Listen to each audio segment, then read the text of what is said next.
This is McCook's Mr. Bill, and you're looking at my nettles. This is a good time of the year when they're still semi-small along the creeks and riverbeds, that you can dig up a little plant with permission of the landowner and bring it in and put it in your own yard as a backup, if nothing else. Not counting, though, the nettles are very valuable. I know a lot of people look at them as a weed and something noxious, plus the hairs just make you itch like crazy on bare skin, without question. But if you get past that, mentally, I'm here to tell you, though, that this can be a food, it can be a medicine, and you can weaponize it. I said weaponize it in the day after scenario. But you're here for a story. My wife and I purchased this in the early 70s when we got married. Nice piece of ground, 1/10 of an acre. After we lost the farm, we had this. Now this property is right next to a government property, a cemetery. Now just like any neighbor, they can test your religion, or you can learn to get along. One of the first years here, I had a big garden. The entire yard was garden, front and back then. Water was cheap at 1/10 of a cent a gallon for water. And we did a lot of canning and freezing of food. Be that as it may, I came home from work one day and the garden was wilted. The smell of herbicide was in the air. And so I called the city and I said, "Did you spray today out here in the cemetery?" And they said, "Yes, we did."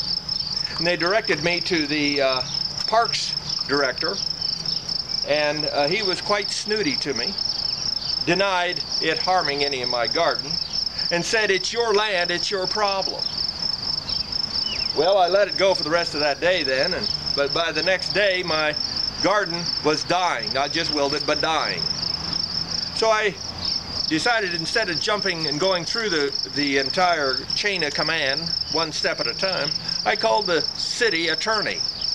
And I said, "This is the problem I've got."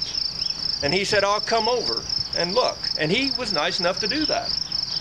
And he said, "Well, no question that the spraying damaged your garden, ruined it basically." And he said, "How much do you want?" And I said, "What?" And he said, "How much is this going to cost the city?" And I said, "I don't want your money. I just want the right to be able to garden." He was amazed and shocked that I wasn't trying to soak the city of McCook for money, even though I suppose I might have been able to and deserved it, rightly so. I said, "What I've come up with, though, is I realize you have to keep this cemetery carpet smooth and green, or you're going to have some little old lady chewing you out. I get that. So, when you're putting on herbicides anymore, could you at least tell me in advance so that every 30 minutes after you've sprayed, I can water down the plants so that the herbicide doesn't get on there and do the damage? I think once every 30 minutes, just simply spraying my plants will prevent that, unless the wind is in a different direction. Now, that would be the best case scenario, because there's no other gardens any of the other directions that it would blow." He was amazed at the thought and very considerate.